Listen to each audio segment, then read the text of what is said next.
Mesdames et messieurs, bonjour, bienvenue dans cette nouvelle édition de la rédaction de ce vendredi 11 décembre 2015, au sommaire de l'actualité. Clôture d'un séminaire sur le financement des PME.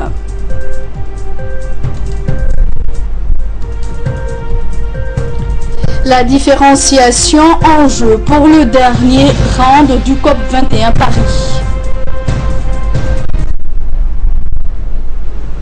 Bonjour. Pour commencer le journal, le séminaire sur le financement islamique des petites et moyennes entreprises s'est clôturé aujourd'hui à l'hôtel Sheraton. Ce séminaire de 4 jours a été organisé conjointement par le Fonds de développement économique de Djibouti en collaboration avec l'Institut islamique de recherche et de formation du groupe de la Banque islamique de Djibouti.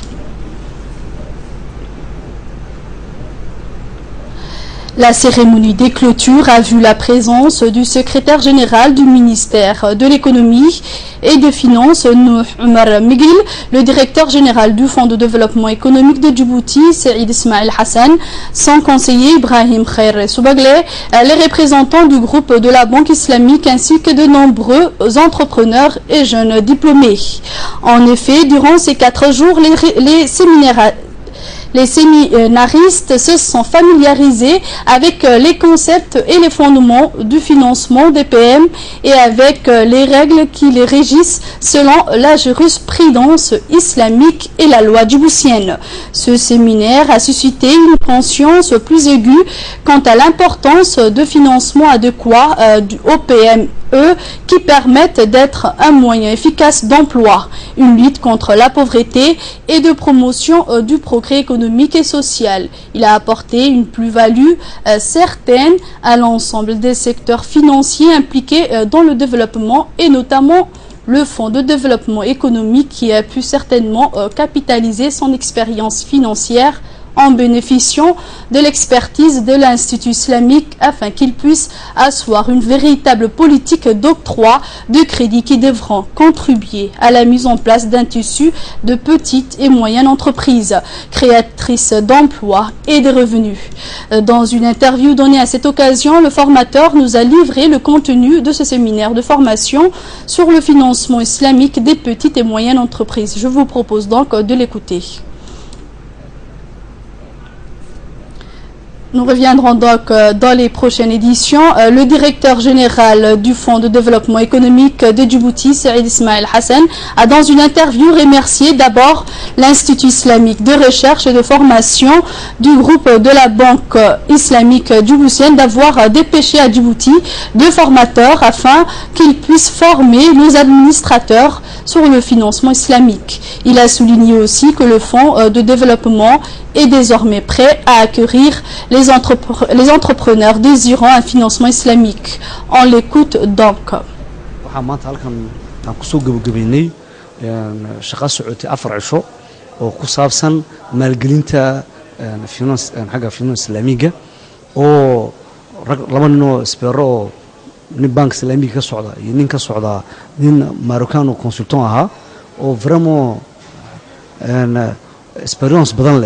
oo si fiican u garanaya finance islaamiga iyo halkan dhalin badan oo reer Djibouti oo ka kala socda baananka fond de développement établissement public kale iyo administrationnadaba halkan ku siiyay 4 cisho séminaire ballaaran.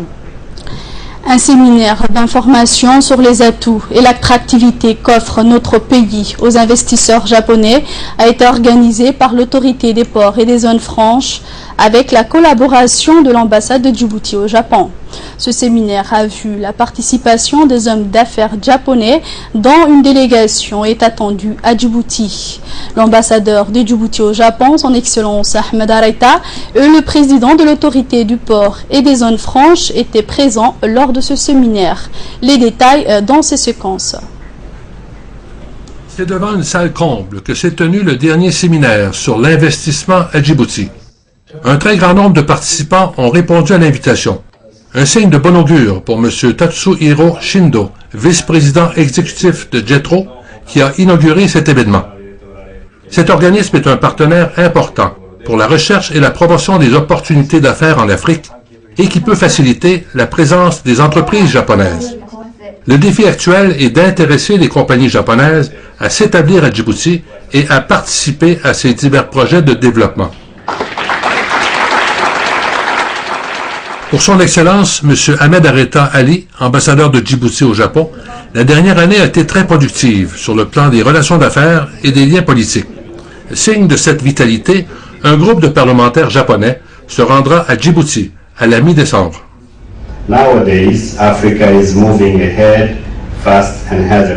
Aujourd'hui, l'Afrique va de l'avant et possède un avenir prometteur. Grâce à la vision de son Excellence, le président Ismail Omar Guelleh, Djibouti est devenu une plaque tournante pour le transport, le commerce, les communications et la finance. Ce séminaire sur l'investissement avait été préparé avec soin, avec la distribution de plusieurs documents très détaillés sur la situation actuelle et les projets d'avenir de Djibouti. Les investisseurs japonais sont reconnus pour être friands d'informations avant de passer à l'action. La délégation de Djibouti, dirigée par M.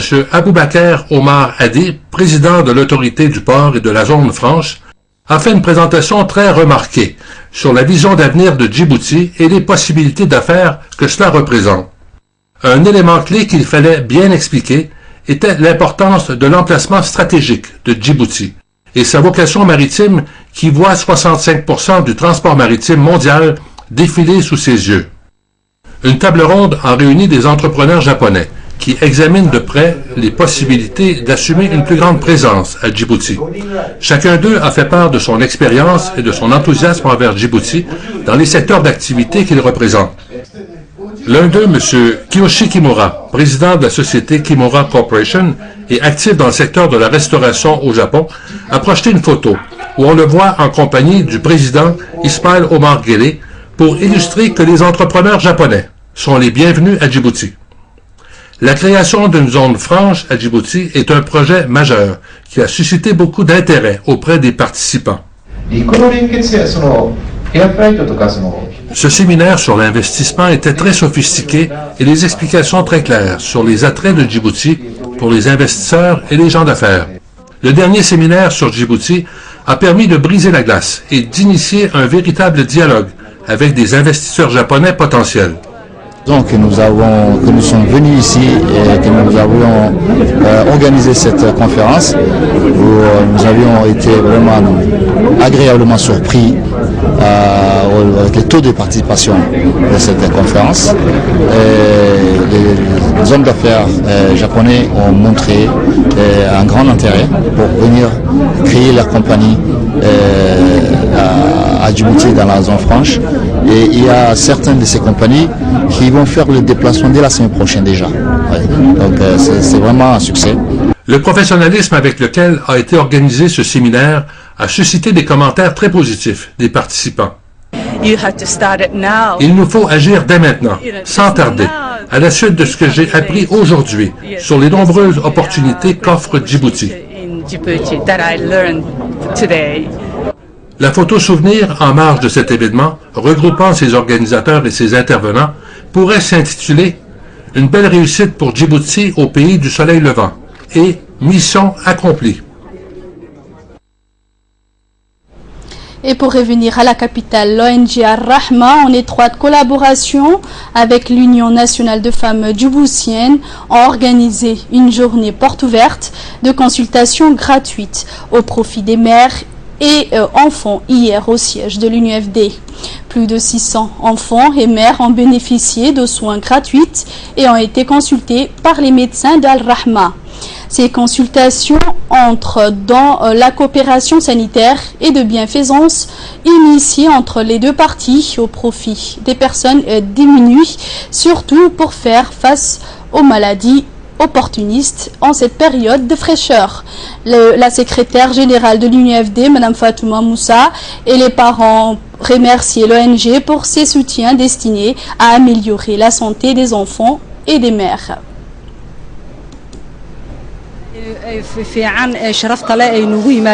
Éducation, le CRIPEN a abrité hier une cérémonie de remise d'un don de manuel offert par le Royaume d'Arabie Saoudite à la République de Djibouti et en particulier les établissements d'enseignement privé de langue arabe. La cérémonie de réception qui s'est déroulée au CRIPEN a vu la présence de hauts cadres et responsables du MENFOP. La délégation saoudienne s'est d'abord entretenue avec les responsables du MENFOP au bureau du directeur général du CRIPEN sur les voies et les moyens de renforcer la coopération dans les domaines de l'éducation et de la culture entre les deux ministères de l'éducation des deux pays. À noter que cet important lot de manuels scolaires destinés aux établissements privés de langue arabe couvrira les 3 premiers niveaux de l'enseignement de base, la 6e du collège et la classe de seconde de l'enseignement du secondaire. L'ensemble des disciplines et des niveaux d'enseignement allant du primaire au moyen et au secondaire seront couverts dans les 3 prochaines années.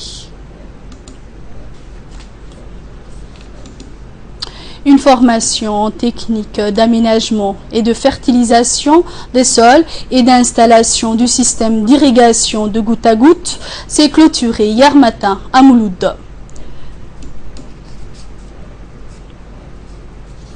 Organisée par les ONG Paix et Lait et l'Action contre la faim, cette formation en technique d'aménagement et de fertilisation des sols a regroupé plusieurs coopératives agro-pastoraux du pays, à savoir la coopérative de Mouloud, celui d'As'ila, notamment Assa-Gela, pour une durée de 3 jours. Cette formation, conjointement organisée par ces ONG, s'inscrit dans le cadre de la mise en œuvre de la seconde phase du projet de renforcement des capacités managériales et productives des coopératives agro-pastoraux. Financée par l'Union européenne, la formation a été assurée par 2 formateurs nationaux expérimentés en la matière et un expert international de l'ACF, spécialiste des cultures maraîchères en zone aride. Plus d'une quarantaine d'agriculteurs des différentes coopératives agro-pastoraux ont bénéficié de cette formation. On prit part également à la clôture de cette formation le sous-préfet de la localité de Mouloud, M. Omar Abdillahi, le directeur adjoint du bureau ACF à Djibouti, M. Alejandro Kambarini, et le coordinateur du projet, M.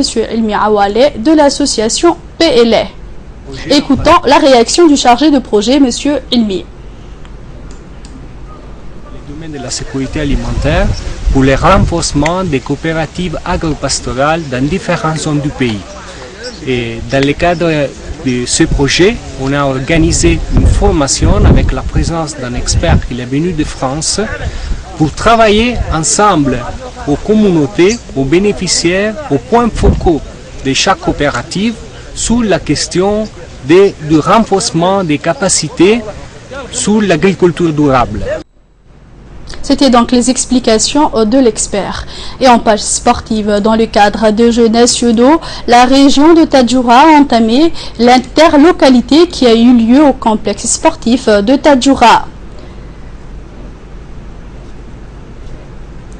La délégation des Jeux nationaux, M. Hussein Ahmed, Omar Hassan, Idriss Ahmed et Cheikh Ilmi Ahmed ont pris part à cet événement. Ils étaient les responsables du complexe sportif de Tadjoura, M. Mohamed Ali Ibrahim. Cette localité a eu le privilège de participer aux 2e phases des Jeux nationaux, à savoir Dora, Adailou, Assa-Gela, Randa, Sagalou, Riptadei, ainsi que Chef-Lieu par ailleurs. Les Jeux nationaux va à sa fin et Tadjoura est prêt à défier ses adversaires. Nous tenons à remercier le secrétaire d'État à la jeunesse et au sport, son Excellence, qui a organisé le premier Jeux nationaux de la jeunesse.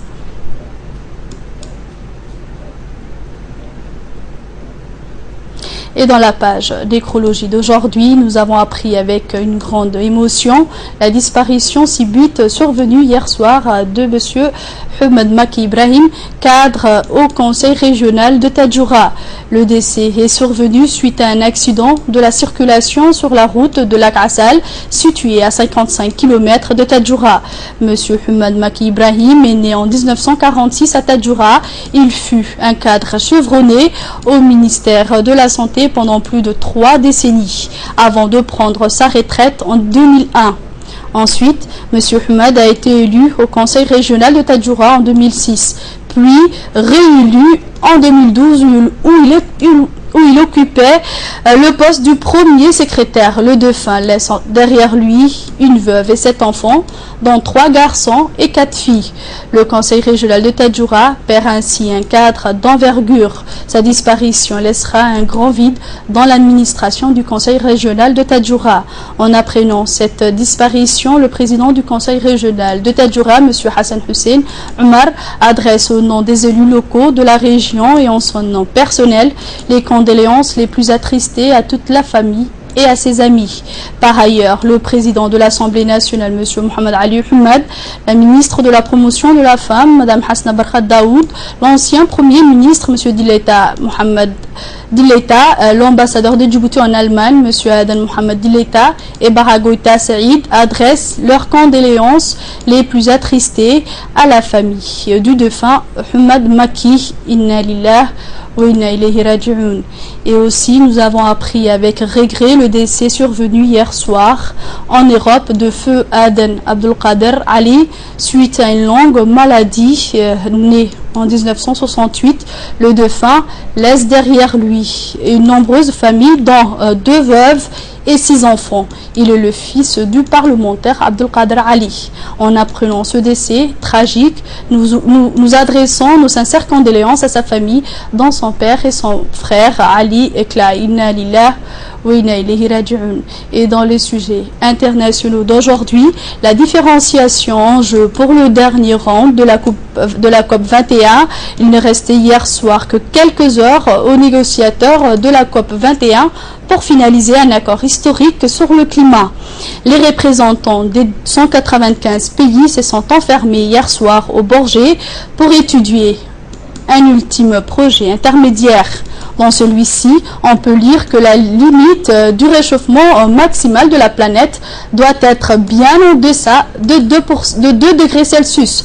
Le document entérine aussi la volonté de poursuivre des efforts pour limiter la hausse à 1,5 degrés Celsius. Nous voulons un accord, nous sommes extrêmement proches du but.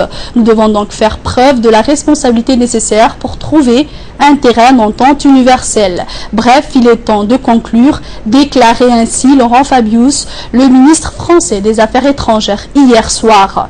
Reste la question de la différenciation sur les efforts à fournir entre pays riches et pays en développement. C'est le principal point d'achoppement. Les pays développés pourraient verser une aide de 100 milliards de dollars annuels à partir de 2020.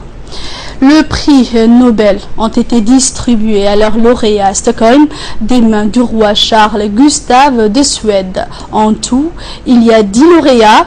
Le prix de physique a été décerné conjointement au japonais Takaaki Kajita et au canadien Arthur McDonald pour leur contribution aux expériences qui démontrent la capacité de neutrinos à changer d'identité. La suite dans ce commentaire.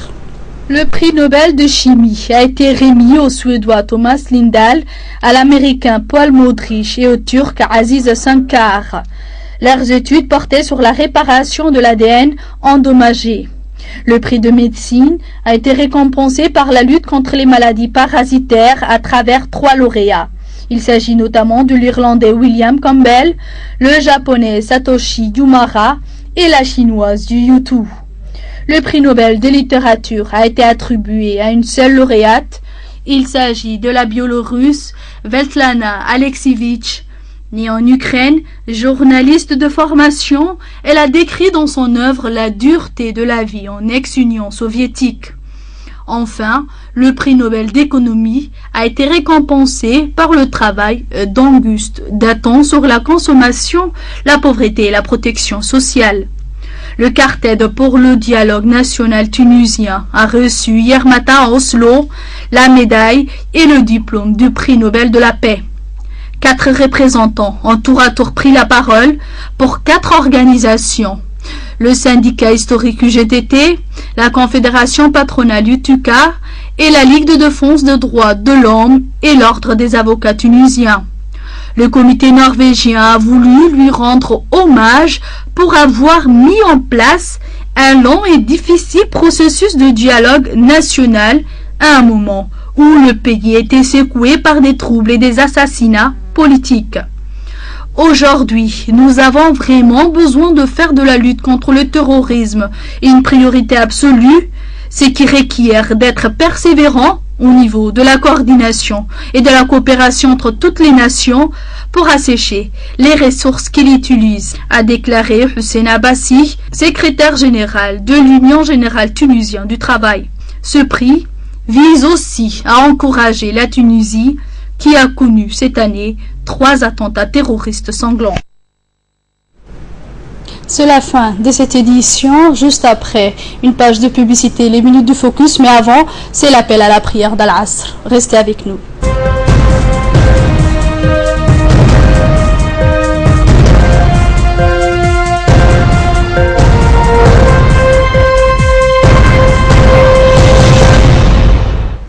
Mesdames et messieurs, et bonjour, nous revoilà. C'est les minutes du focus qui nous sera présenté par Ferdous Hussein qui nous a rejoint. Alors Ferdous, qu'est-ce que tu nous as préparé pour cet après-midi? Bonjour à tous, et pour ce week-end, nous allons parler pétrole, la production d'OPEP au plus haut niveau depuis 3 ans. L'OPEP fait une fois plus chuter les cours de brut.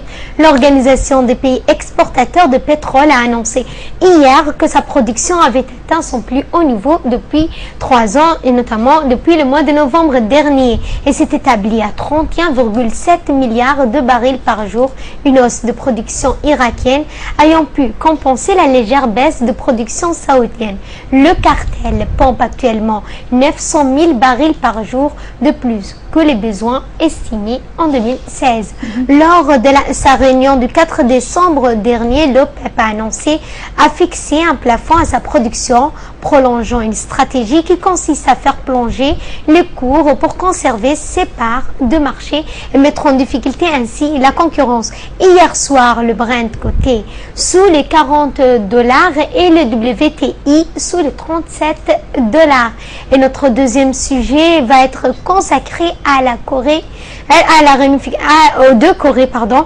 Les deux Corées renouent le dialogue, la diplomatie à l'œuvre entre les deux Corées. Les deux pays renouent le dialogue pour faciliter ainsi leur voisinage.